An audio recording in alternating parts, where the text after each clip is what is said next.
I love it. So they had a packed house in northern Utah last night. Turning Point USA returning to that state for the first event since the assassination of Charlie Kirk. Long lines stretching outside before the doors even opened. Security was super tight.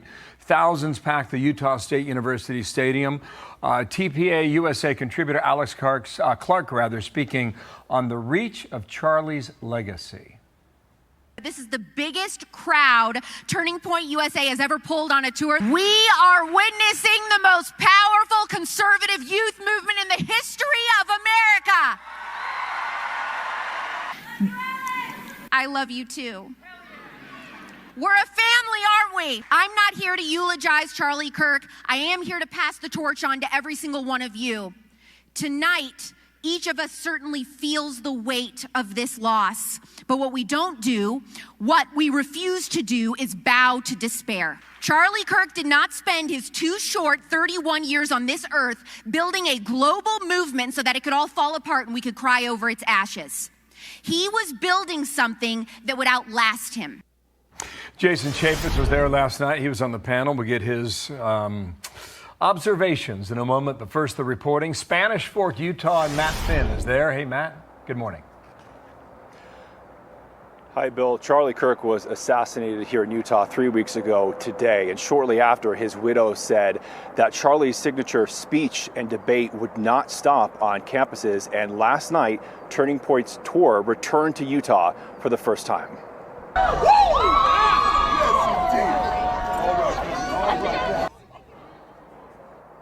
Thousands of people lined up hours before the event began inside the arena at Utah State University, about 2 hours north of where Charlie was shot. Attendees were greeted by heightened security. Everyone went through metal detectors. Charlie Kirk was supposed to be there last night for this stop of his American Comeback Tour that was planned months ago, which is now called This is the Turning Point Tour. Now, some of his supporters say Charlie's death only expanded his reach, and they're happy Turning Point is proceeding with campus events. I just want to continue to learn and grow my knowledge. I think that's what Charlie Kirk stood best for, was his ability to learn. I was hoping that, for people that are kind of up in the air right now, not really sure what to believe in life, that they'll understand a greater purpose of why they're here. Understand that it's not really just about one side or the other side, but it's about God. That's really what makes life important, is following Him. Mm-hmm. Now carrying on with Charlie's signature campus debate. A panel of Utah's Republican Governor Spencer Cox interacted with the audience and took questions.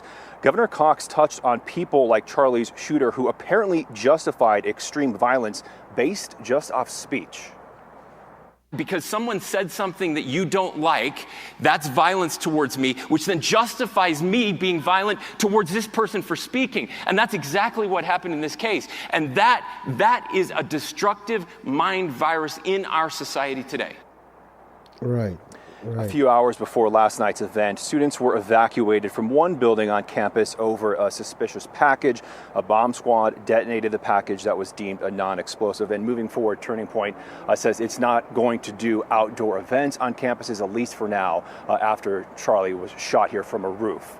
Back to you guys. All right, we'll wait until the accused is back in court, this time in front of a judge, not virtual, I understand. Matt Finn, thank you. Spanish Fork from there today. Dana. And Jason Chaffetz also spoke at the event last night. He gave an emotional account of a phone call that he had with President Trump after witnessing Charlie Kirk get shot. At the end of the conversation, I said, "Mr. President, how are you doing? You knew Charlie?"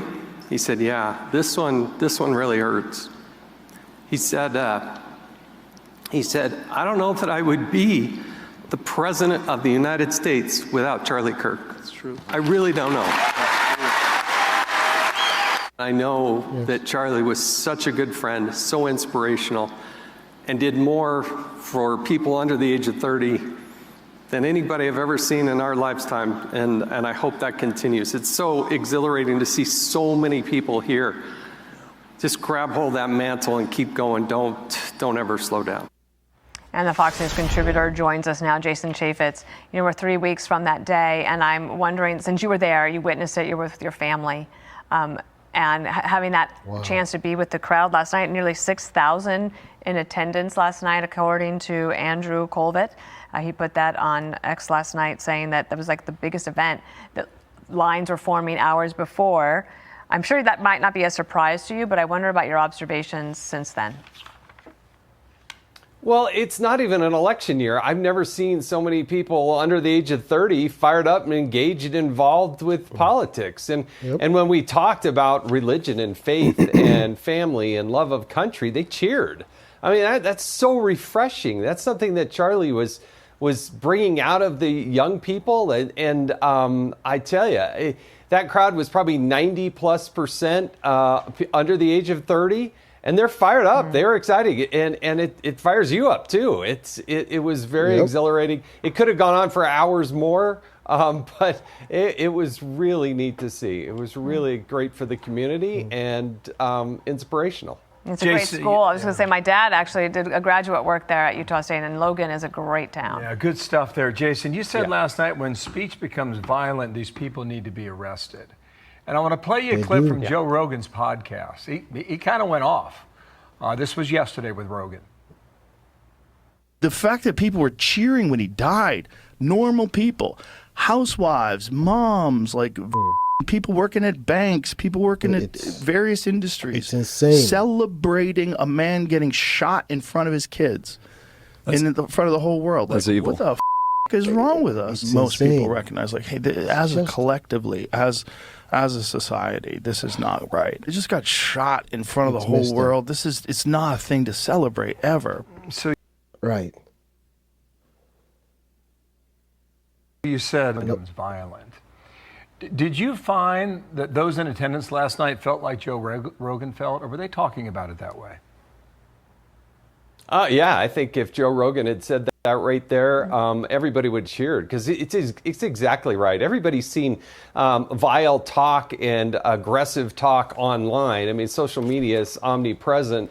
But there's a difference when you actually advocate for violence. And what's not happening at the federal, state, and local level is people are not being called out, but they're not being detained. I think they should be prosecuted. If you started making examples of some of these people, I mean, you're in the public eye. I'm in the public eye. Just because you're a member of Congress doesn't mean you should daily be on the receiving end of death threats. I can only point in my time to one instance where somebody was arrested and actually sentenced to jail in Florida for saying he was going to kill me. But imagine how many often this happens to Trump and the cabinet and members of Congress and local leaders.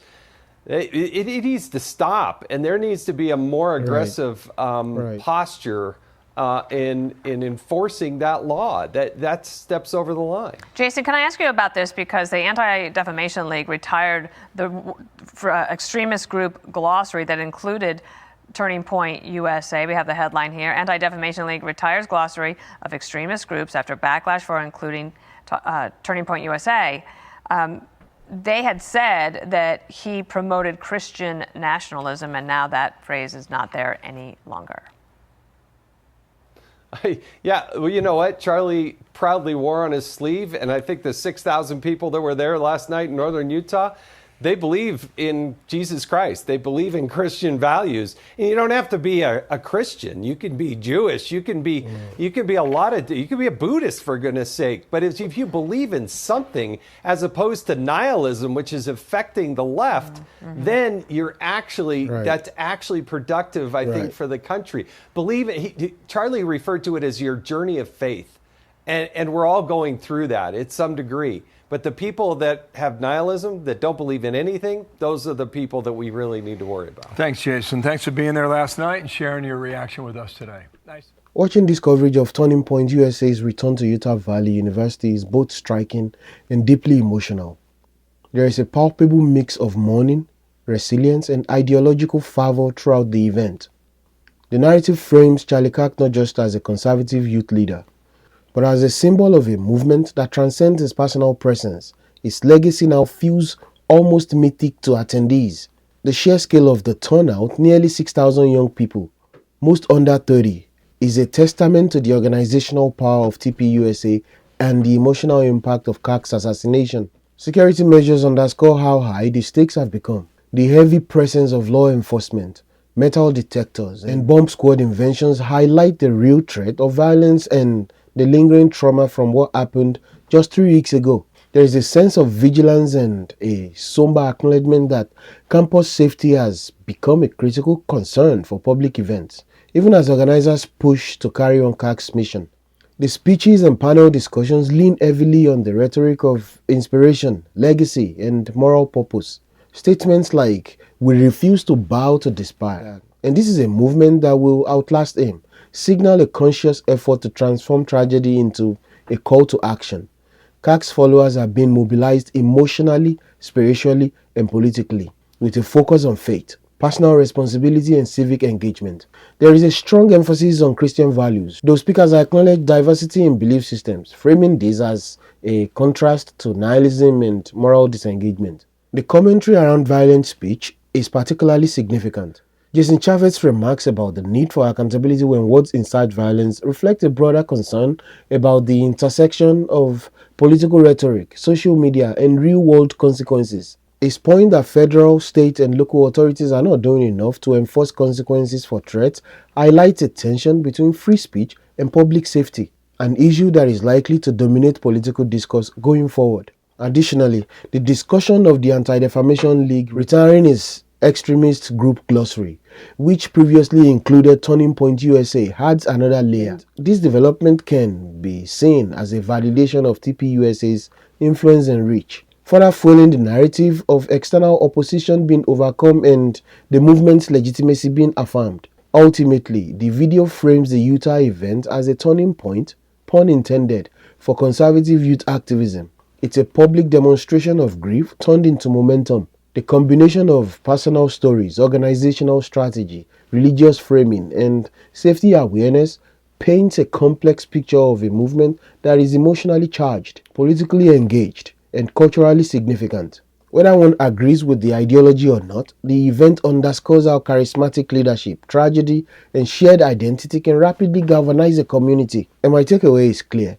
TPUSA is positioning itself not merely to survive CAC's loss, but to emerge stronger, more unified, and more ideologically defined. Watching this, one sees both the power and peril of movements centered around polarizing figures.